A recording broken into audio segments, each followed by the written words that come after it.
So Jaguar have been in the news quite a lot of late, and in this video we're going to try and unpack everything that's going on with the Leaping Cat.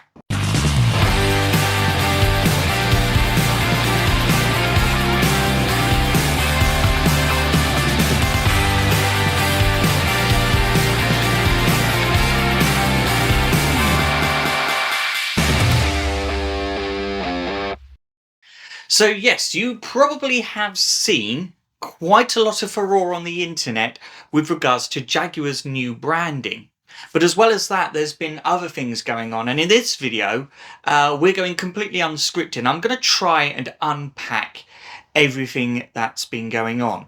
And it all first kicked off with Jaguar's announcement they were scrapping certain models, and footage, or should I say photos, came out recently of leaked pre-production models of those cars, specifically what was going to be the all-electric XJ and what was also going to be a J-Pace, which was kind of like a coupe SUV version of the F-Pace, both of which got the axe, which kind of made you wonder, why was Jaguar looking to axe these products in the first place? And I think a lot of it comes down to is where they sit in the market. You see, Jaguar has always been sort of vying for market share against the likes of Mercedes-Benz, BMW and Audi. But I've always felt that they've never really had the budget to really take the fight to them. They started showing really good promise when they launched the XC and XF, both cars very highly rated by the press when they first came out, and sort of were seen as the cars that were actually finally going to take the fight to the German elite. And this was all at a similar sort of time as Volvo was going through its transition with its new owners, Geely.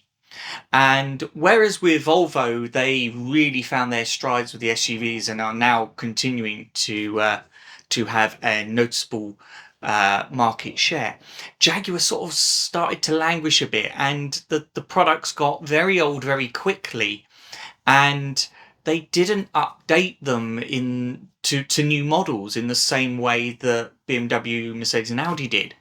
So that kind of made me think that what was starting to be a strong revival of the brand actually started to make them look very mediocre very quickly. And it kind of showed. You know, you had the XF, you had the XJ, you had the F-Pace, E-Pace and the F-Type.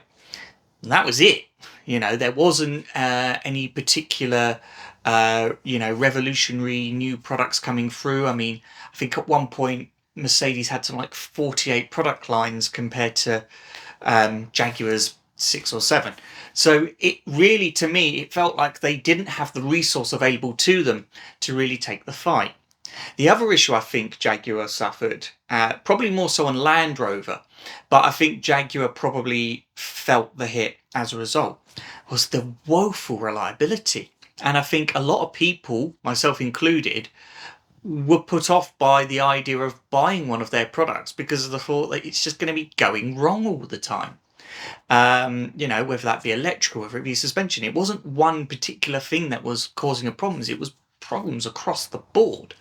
But I would speak to people who say, oh yeah, well, I'm on my third Range Rover now, and as many as like 10 years. And it's like, why have you gone through so many? You know, it's like there was almost this expectation from their buyers that all cars just do that, and they don't.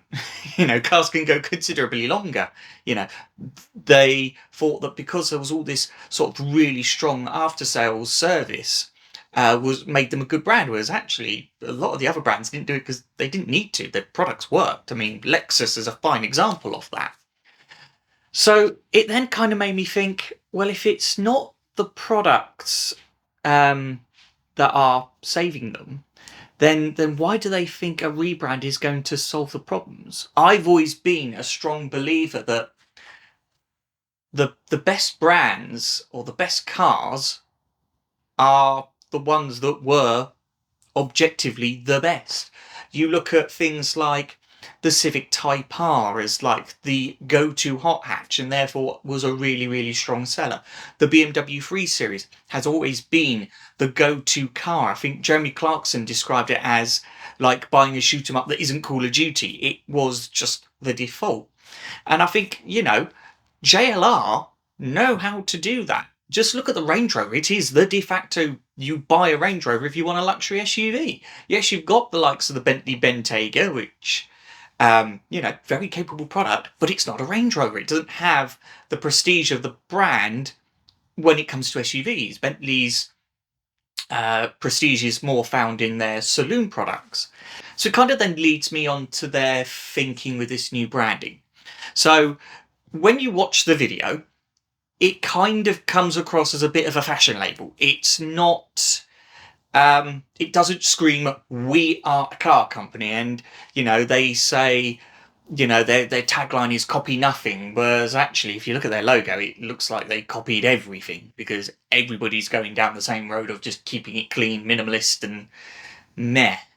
And when I watched the video and I sort of saw this was going to be the new Jaguar, I kind of came away from it thinking the backlash was a little bit like when Fort Park changed their logo. They had a similar backlash, but since the rebrand, people have sort of come to accept it. And I think the reason for that is people have had a chance now to sort of see the new brand in some kind of context. So like with Fort Park, you now see it, you go around the park, you see it on the branding, you see it on the maps, you see it on the posters. It starts to now make sense and actually is working as a brand for them.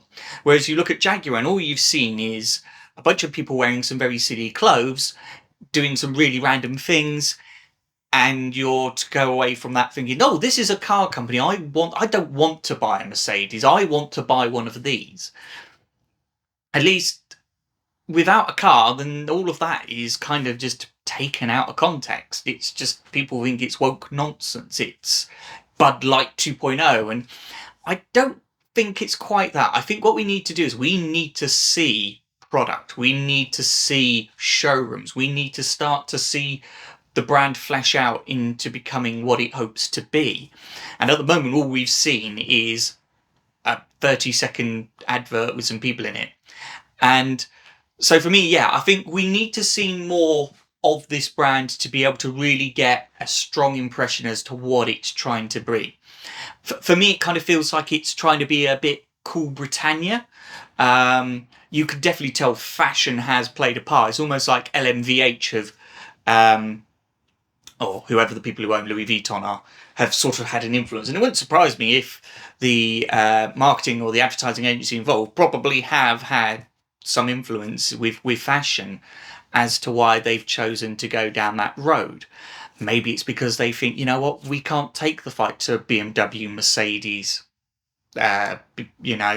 Audi, Tesla. So we need to come in at a different angle. They're now thinking we don't want to take on those brands. We want to take on your Porsches, your Bentleys, your Rolls Royces of this world.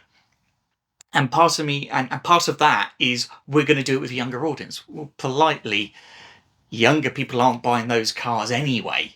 They're buying Teslas. They're buying AMG Mercs. They're buying cool cars. Ferraris, Lamborghinis, if they have got that kind of money. They're not buying fat cat transport, which is what I guess you could say your Bentleys, your Porsches and Rolls Royces are good at, but they're not bought by young people. They're bought by older people.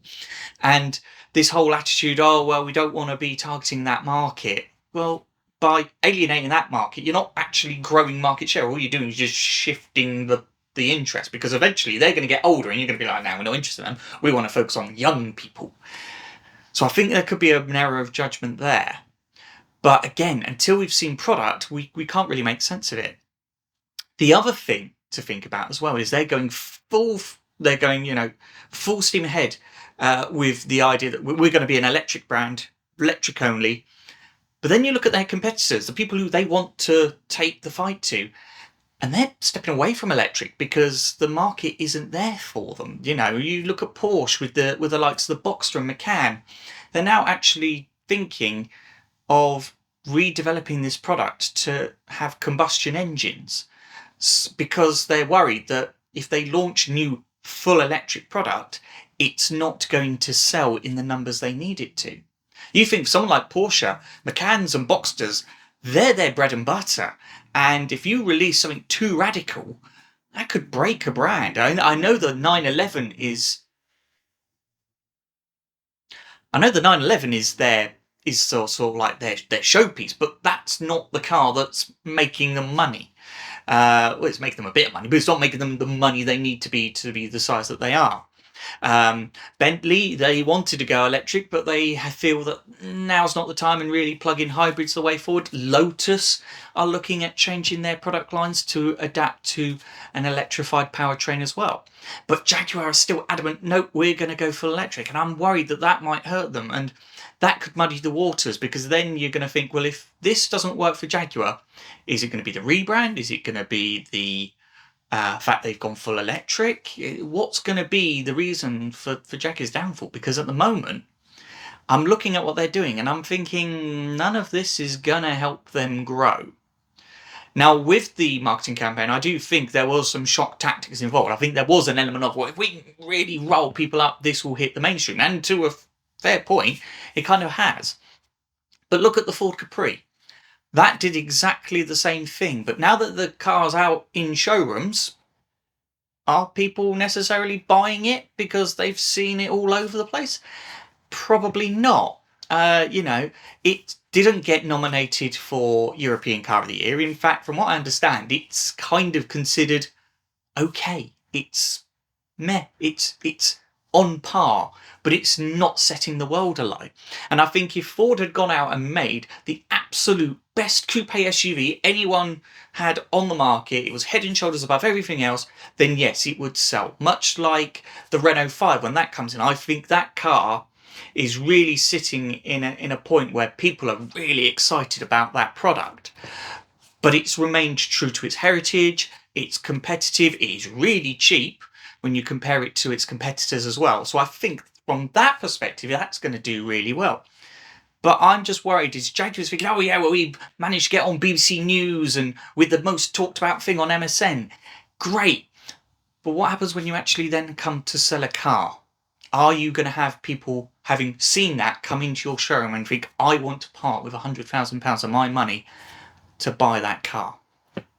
It's really a confusing one for me. And I'm still trying to get my head around it, and I think I need to see more. I'm going to be keeping a really close eye on what happens in Miami on the 2nd of December when they release their first concept. But I feel that the brand's going to need a bit more than a concept. I think we need to see an actual production car, a car people are going to be able to buy to get a real feel for what this brand is going to look like going into the future. As I said, they've done it with Land Rover. Land Rover as a brand, Discovery, Defender, Range Rover. Yeah, no, Land Rover. Yeah, let's stick with Land Rover because that does work. Maybe now I come to think of it, maybe they don't know how to market their products. Hey ho. But yeah, this is going off in my head. I really don't know how to make sense of it. I need to see more, I think, before I can make a cast iron opinion on what I think of the future of the brand.